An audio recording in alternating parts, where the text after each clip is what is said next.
Welcome to a new Project Kamp update. And in this video I'm going to share you our biggest problems or challenges. And we're going to do a Q&A, so we're going to answer some questions from you guys at the end of this video. And every 8th video, actually do this wrong all the time, it's not every 8th video but every 10th video, but then the 8th of it. So number 8, 18, 28, 38, and now we're in number 48. This is number 58. Number 68. So here we are, update number 78, the first 8 problem video of Project Kamp Season 3. Yeah. So Season 3 already started and we have a few challenges popping up. But before we go into the new ones, let me put a bit of context with the old ones, how they relate to each other. Season 1, we had a lot of practical challenges and some were pretty easy to solve. Cleaning the road, an address. We don't really have a place to sit. Some were a bit more complex. So we need to get water to hook up these containers. Do we have electricity? And they said, yeah, it's easy. So yeah, I would say the video making is kind of a challenge actually. And some we still don't really have a solution for. Quite a thing, having all these flies. Highway sounds. And in Season 2 we had people coming, which also brought some new practical challenges. Some were easy to fix. Doing a lot of paperwork. This beautiful purple caddy. Our chairs keep breaking. But we also got a few bigger challenges coming up, like Fire risk. which is now part of our long-term planning. And now Season 3, more people coming, so the challenges are more about scaling up. So on the one hand we have all the practical challenges, which by now we're not too scared of those anymore. But we also have some more human challenges popping up. And let's start off with the practical ones. So this year we are scaling up. We will be at our peak moment 25 people, which means that it's 10 more people than last year. More people, more food, more projects, more tools. That means also more need for storage. We have this container here that we thought for storage, which at the moment is just a dump place. We still need to think of a very smart way of dividing the container in 3 places and how to store materials, how to store tools and how to store food. And we don't know how to do that for now. This brings us to our next challenge, which is our old storage place. This white tent. As you can see, this is kind of a mess. We have from boxes of veggies that we get weekly. Opala. Funky trash system. Oh, oranges. We have all of these windows. Bag of concrete. We don't really know how to continue with this. We already repaired the windows. The frame is kind of okay, not super stable. But we are questioning if to keep the frame and put another fabric on top. Do we use this for storage? Do we use this for shade for the people? Don't we use this at all? We don't know, and it's an ongoing challenge that we need to figure out. One of the places that we are still with a black hole is in the waste system. We have so many cultures and in each country we recycle differently. So for example, for many people this is not recyclable. In some places in Portugal this is recyclable, some others it's not. For some people, like, this is clearly plastic but it's dirty, so where do you put it? So we are trying to figure out like a simple system that people can easily follow and that we can have a clear and clean system for the waste. We are more people and we create more waste.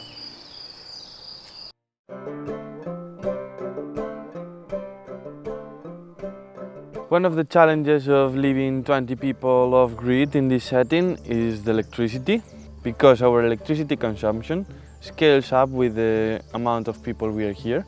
If we don't have sun for more than 3 or 4 days, our electricity starts to be tight.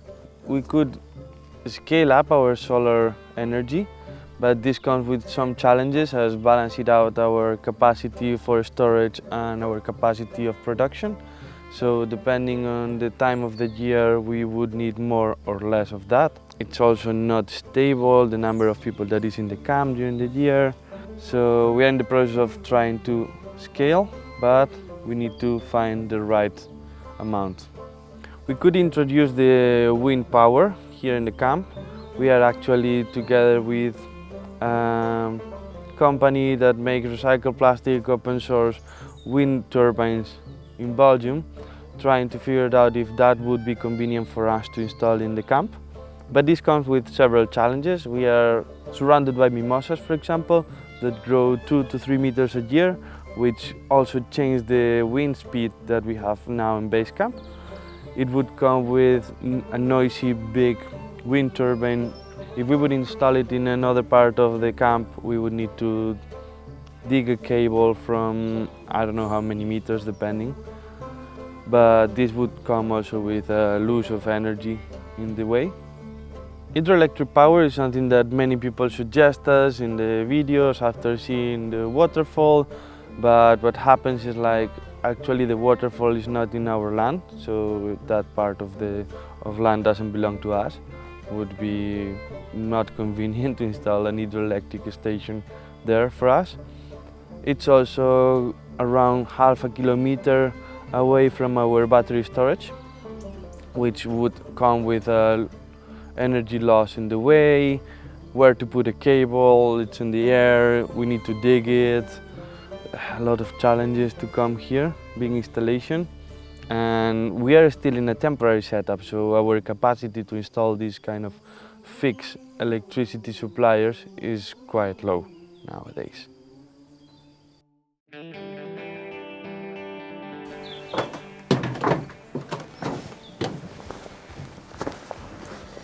So we are scaling up, which means that systems are getting pushed, which includes not having enough dry towels, maybe having the week too overcrowded and not enough bread because the bread goes down too fast. We also got some washing basins, but the water gets too easily dirty. Our compost bin, too tiny. But all of them are quite easily to solve, are quite practical. We just take a bigger compost bin, buy some new towels, install a bread team that bakes more bread, and maybe some new dishwash buckets. Easily to solve, but there is one bigger problem, which is a bit shitty. Let me show you. So this brings us to the toilet. The toilet is getting quite crowded, especially during the rush hours. This means that we would like a new toilet, but finding the expert for it is quite a challenge. It's not the biggest challenge. We have a bigger one, a shittier one even. Let me show you. Alright, this brings us to the core of the problem, the poo area we are in now. The poo hole of season 1 got filled up half. Season 2 we filled up 1.5 poo hole. The third season we already filled up the first one, and we just started. This shows how big the problem is. Come and let me show you how the system looks like at the moment. Currently we are dropping every time a bucket of poo into this hole. Cover it a bit with soil and some sawdust to dry it out.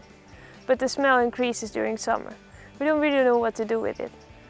The area is also covered by rocks, which makes it hard for us to dig new holes. So what we would like to ask you is what to do with all this poo. We are opening a research module on the website. Let's see if we can find a solution.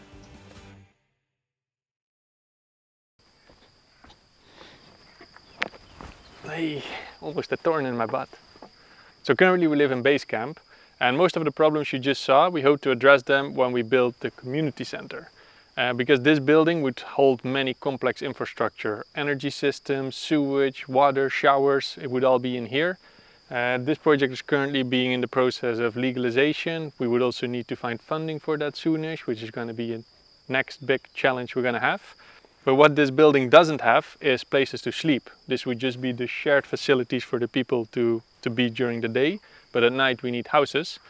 And this year in season 3, for the first time, we're going to build our level 2 house. And for that, I actually have a special request for you guys, which should be kind of fun. Let me show you. So the goal is to make a house that is more proper than a tent, but still movable, so you don't have all the complexity of the legal paperwork. So we figured let's build it on top of a big trailer. So me and Adrian went to visit a scrapyard and we started looking into different kind of trailers and boxes that are on top. And we found 5 different cool options. Each has their pro and con. Some are good for documentation, others are more fun. So we couldn't decide, so we figured you guys can decide what house we're going to build upon. So let me show you the options. This is the first option. It's an old pig trailer. This is Adrian here in front. This container is in very rough condition. It's been there for a long time. Requires lots of work, but it's quite unique. It's a good size and it's an old trailer, very specific. So it's hard to replicate, but realistically I don't think anyone else would ever buy that trailer, so it would just rot away. So that would be good if we would use it. And it's somewhat exciting to start this one because it's a bit of an unknown. Second option, shipping container. You know these things, you can get one in a pretty good state. It's not too much work because the outer walls are super good. It's a good size. We already have a bunch of them in base camp, which is also a little bit the downside, like it's less fun here. But they're useful for documentation because everyone can find shipping containers around the world. So having a blueprint of a house of a container is somewhat useful. And it's yeah, kind of easy to build, but also not very challenging. So option number 3 is this fridge box, which you can see sometimes on the back of trailers where they put in some ice creams or cooling things. You find these boxes in pretty good state, the one we saw. It's kind of dirty work to work with this because it's all polyester and fiberglass and polyurethane foam, so a bit chemical stuff to work with, especially on a lamp. You could see it looking ugly on a piece of land. But I would say it's very useful to document because there are many of these boxes around the world. I don't think any of those get recycled, so they could really use some good examples of what to do with that instead of that they get burned. And I'm also not sure if it's nice to actually live in these things with all the fiberglass and polyurethane around. So feels like it might need some research, but it's an option as well if you guys think that's what we should do. Option number 4 is a transport box. This one is in pretty good state. It's quite some work because currently it looks like it has walls, but this is just this canvas material. So you would need to build an inner and an outer wall, but it would be a very clean base. It's a good size, also nice height inside. And it seems somewhat useful as well to replicate because this is a very common truck trailer around the world, so you would easily find it. It's pretty standardized. But it does need a lot of new materials, like you don't have any walls that you can reuse. We could reuse the tarp, so that's cool. Alright, option number 5, this old blue metal box. It's in pretty good state from the Belgium taxes, I think, or the customs. And the size is pretty good inside, although it's a bit low, so it would be nice to extend the roof, but the roof would probably need to be replaced anyway. But the whole outer walls we can use, so we only have to build the inner walls, which saves a lot of time. And it's a bit less specific in documentation, so I don't think you necessarily found another box like this around the world. But the principle would be build a house inside of a box. And they actually had a similar box here as well from the Dutch circus, white one, so that's also an option. But they're the same kind of build, you just have this metal outer wall. So this one is pretty neutral, not wild, not boring, it's an option. So now on Patreon you can vote which option we should go for, and we'll pick whatever comes out of the votes. Kind of scary to do, but yeah, hope it's going to be okay. And if you're not a patron, you could become one, which is cool because you also support the project. Or leave your comment below, then other patrons can see it and they can vote to see what the rest of the world kind of likes in there. And the reasons for doing this is to actually try out to have a bit more of a distributed decision making, so it's not just the people in the camp deciding, but a bigger audience, which is in this case Patreon. So we want to explore if we can integrate this and do this more in the future. Anyway, these were all our practical challenges we currently have. So now let's go to a few more human challenges, which are going to be a little bit more complex and difficult to explain, so bear with us.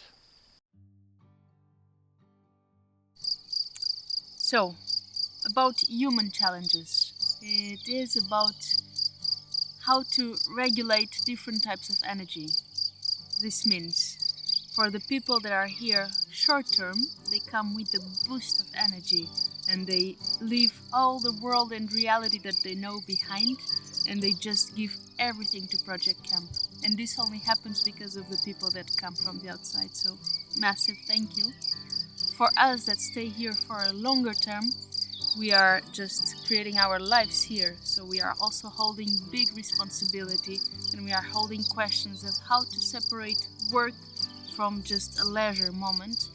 And at the moment we can't really do that very easily, because we all sleep in base camp, we all eat in base camp, we all work in base camp, and we all just are living around in base camp. So we are trying to figure out ways that we can balance out this quest and think of strategies that we can integrate and stay here more energized longer term.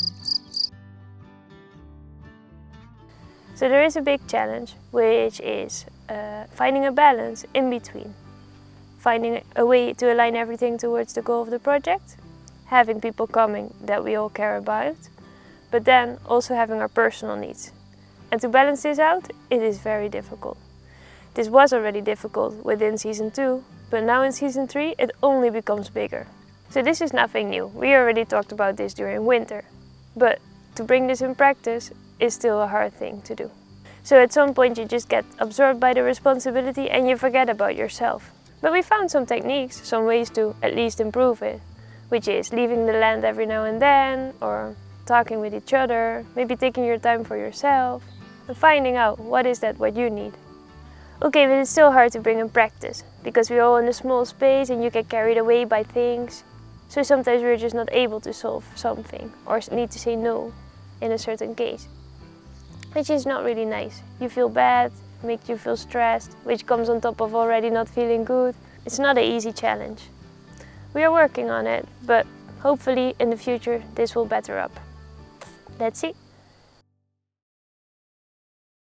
So finally, one last human challenge is all of you guys watching these videos. Because we want to make good videos, but it's kind of hard because the audience is very diverse. So we have people subscribing since season 1, when I was just one guy chopping some bushes here, or people subscribing now in season 3, where it's way more people and bigger projects going on. So the audience is quite diverse, and then people also just have different preferences. Some like fast videos, some like a lot of time lapses, some like hard music, some soft, which is a recurring topic in the comments, which makes it kind of hard for us to know what it is. What does a good video look like, and how can we consistently deliver that? Now we do have a cool video team here, these two guys editing the videos. Yeah. But even that is not super consistent because they don't know what they're doing next year. Javi might start a tomato farm and Guy might start a repair drone shop. Could easily be the case. So it's hard in this setting to be consistent in what we want to achieve. So all of this said about video and how challenging it is, I'm aware it's a great advertisement. We're also still looking for new video makers that can join this team, because video is an important part of this project and we really want to make sure we deliver good videos each week so we could use a hand. So if you want to help out, there's a link below to sign up. And we could also use some help for people subtitling the videos. We also have a little team for that now remotely. So you can also go to the link below to see. And then you can join these guys to help out editing the videos. Yes. Anyway, those were our current challenges. Next we're going to do Q&A, where we're going to answer some of you guys' questions. What is the most exciting project for this season? Most exciting project? The lagoon, obviously. The yellow van. Probably the level 2 house. The new toilet. The lagoon. The whole season is excited. The lagoon. Well, of course it's the yellow van. It's a house on a wheel. The level 2 housing? I think level 2 housing. I don't know. Where you get all your money from? And what about food supplies? The money for building all the cool stuff comes from YouTube and Patreon. Our food supplies come from 4 sources mainly, which is a small farm run by somebody called Nuno, a bigger farm run by 2 people called Nuno, incidentally, and 2 bulk shops which supply us with different goods. Can you show us your video editing setup?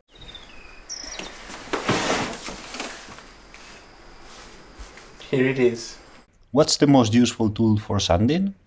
Well, it depends. If we are doing big jobs or like rough jobs, we use the belt sander with 80 grit sandpaper. And if we are doing like little surfaces or more detail sanding, it's the orbital sander with sanding paper of 80, 120 till 180 we go. So yeah, that's what we use. Regarding dogs, are they permanent residents or are they temporal? Do they eat vegan food during the week? For now, Chester and I are staying for the whole season, at least. He's enjoying more than anyone here, and he just eats normal dog food during the whole week. Vegan or not vegan? Not vegan. About energy expansion, will you wait until you have 1 year data or you will do something sooner? Now we have that year worth data of our solar consumption and solar production, so we are already working on it. But as I said before, this is a temporary setup, so we need to combine a bit temporary setup with the data we have, with the solutions we can apply now. How does the camp deal with unavoidable garbage? Despite our best effort to reduce our waste, but there are still some of the waste that we don't know how to deal with. So we still have around like 2 kg of waste we going to the landfill every weeks. How do you prioritize or use advice from the YouTube comments? We don't have a system to prioritize any YouTube comments or advice we get through that platform, so sometimes we read things, make sense, so we apply them. Sometimes we don't really see the way to address them. Can I, as a builder, come with my children or is it too dangerous for little kids? The camp is not yet very children-proof. It's a very raw state and very beginning. Hopefully in the future we will have a positive answer to that. Has the camp considered getting a resident goat or two? So for now we have enough people. I think they act like goats sometimes. Have you considered planting fruit trees or wildflowers in your land with some beehives so you can produce your own honey? Think about it a lot, especially when I see all the orange trees around here in the neighborhood. We're going to plant more this year, but if you actually want to see more about it, we already explained this in episode 74. How do you communicate with each other on your land? Do you use walkie-talkie? Are you planning to put glass fiber? Well, for now we shout quite a bit, but we have a walkie-talkie to communicate between the kitchen and the office. We don't intend to lay glass fibers yet, maybe a couple of seasons in the future. Are you residents in Portugal? Do you need permissions to live in a van on the land? Yeah, some of us are residents in Portugal. And I don't think you need a permission to live in a van if you're having a van in your own private land. How's about the highway sounds? Still there, but I notice them less for some reason, which is good. How do you get all of your ideas for your projects? Well, this is the easy part. Many things to do. Even YouTube comments have so many ideas. I think the challenge is more, how do you filter them? Which one do you take on? Has Wes Anderson been volunteering with the filming? No, not so far. What do you think about Caravans? I don't like the materials they are made out of. Usually fiberglass, plastics, not durable, they change with the time. They are a bit ugly and they don't really fit our setup that good. How much did the land cost when you initially purchased it? The price was close to 100,000 euros per 10 hectares of land. How do you organize healthcare for your community members? I don't think we figured out this topic. Most people come temporary, so they have their own healthcare system in their own land where they're from. For the long-term members, to be figured out, I would say. What do you guys do for hobbies or downtime? Everybody does kind of their own thing, I'd say, but there is a game night each week, there is a movie night each week, so there's opportunities where we gather in groups and have such activities. Can you sustain yourself at what kind of income? So this question doesn't really feel clear, if I understood well. YouTube money is not a lot, but it's enough to keep the project running and to make the projects happen and stuff like that. And then for our personal self-sustaining, income-wise, we do have our side jobs or remote jobs. How do you split work? Is there a schedule? How much work needs one person to do when staying in camp? Okay, so we have a schedule, very lovely. We meet every morning, Monday morning and every Friday afternoon together. In between, we just make sure that we feel good. So we are giving the energy we can give and we rest whenever we need to rest. Do people with any kind of disability live at Project Camp? And if no, do you have plans to integrate people with disabilities of any kind? So far, nobody with disabilities came to Project Camp to help. We are open, but Of course, depends on the limitation the disability will bring. Like nowadays we are not wheelchair proof, but depends on the disability. Have you thought to start recycling and creating plastic products for sale from there? So far we don't sell anything from the camp. We don't have big machinery in the camp to recycle plastic, and luckily we don't have many plastic streams in the camp either. What is everyone's favorite thing about being at Project Camp? Favorite thing about Project Camp is the people. The people. Yeah, the human being. I would say the people. So talented people. Seeing everyone growing personally. The vision.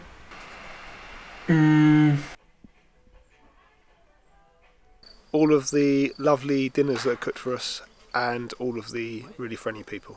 Doing everything outside, living outside. It gives me the freedom to do what I love in the way I like it. Being part of something bigger, I think. I like the everyday life to life, day to day. Fuck, Avi, I don't know, man. Feeling that I do something useful, I think. I like that. You are not gonna get me with this video, Happy. Do you avoid animal products considering their lack of sustainability? That's one reason, but it's actually a super complex answer to give. But last season we had a video that we explained a bit more in depth our decision making around eating, and maybe you can check in that video. Have you tried the burn wood method of conservation? So yeah, we tried. You can check it in update 72, last update of last season, season 2. And here it is. Seems like it's doing well. Yeah, let's see in the longer run. How much did the tent and deck project cost? 240 euros the deck, built here on location, sourced in this local sawmill, and 600 euro from Eva and Kai, canvas, materials, prototyping, etc. But you can still find all the information related to this project in the research topic that you can find below. Regarding the tent, could it be made with precious plastic beams? Yes, it could be made with recycled plastic beams. This is a prototype, but cool idea. How's your fireproof going? Have you planned to dig some more ponds? Yes, we're working on this, clearing a lot of mimosa. Ponds, still in progress. What is the main goal of the project? This is always a tough question because I think we really don't know. We sort of have a vague idea. I think the goal in the short term is to set up a base camp, invite people, set up infrastructure that we can properly figure out what our long-term goal is. But yeah, it's roughly something about figuring out how to live sustainable and share all the documentations and drawings online for free that people all around the world can replicate it. But the details of that are still to be figured out. What happened with the plastic roof built in update 40, and why didn't you use recycled plastic to build the roof on top of the container? Recycled roof is still there, but still in a testing mode, so we don't want to make 2 tests at the same time. It's going well, but we don't feel confident enough to extend this test to other constructions. What is the ratio you try to hit between longevity and repairability? I would say more repairability than longevity, but longevity very high too. Trying to not use new materials, trying to reuse as much as we can, and use as much natural materials as we can too. Avoiding all plastics, glues, these kind of things that are not repairable and not natural. How many people do work in the project, and where is the landscape located? So at the moment we are 20, but we will become 25. We will also become less, always changing. And the project is located in central Portugal. Are there any language barriers in the camp, and what is the main language? No, there is a bit of a barrier maybe with some people that don't speak Portuguese to speak with the neighbors. But yeah, the main language is English. What sort of data are you capturing about the project these days, and what data would you wish to have captured but you haven't done yet? We have some data on the website. What we currently gather is solar and internet usage and water usage. What I would like to get is poop buckets, to weigh the amount of poop that comes out of us. I would really be curious to that. And a more practical one is actually the water level in the well, that it goes up and down, that we can see that it's not too low in summer. But the poop bucket is more fun. How do you plan to dig out the pond above the waterfall? Good question, but we already got the answer. You will see it soon in the upcoming update. Was there a Kamp Eurovision party? How do you keep Adrian from eating all the bread? They cannot keep me, Joseph. How many people in total will be living in Project Kamp? What is the limit? Throughout the season, the limit capacity of what we have right now is 25. We never tried it out with so many people, and we will see how the systems will be functioning. In the future, we don't really have a very clear idea how many people will be living at the camp. Maybe around 50. Support from India. What is the purpose of doing this? So I think on the one hand we're trying just to do something useful for what we think is useful for the planet at the moment and future generations to come. But also making sure personally for ourselves that it's like fun along the way and it doesn't become a very annoying, boring, heavy thing. So I think those two things, doing something useful but making sure we enjoy the road to get there as well. That's the purpose of this. And for the coming plans, in update 74, you can see all the things we're going to do in the coming year. Hey India! Okay, that was all for this video. Hope you enjoyed it. Next video is gonna be... Come on, Guy. Next video is gonna be Lagoon updates. So if you wanna watch it now, you can support us on Patreon and then you get to watch the videos 1 week ahead. Or if not, you can subscribe and yeah, see you here next week, same channel.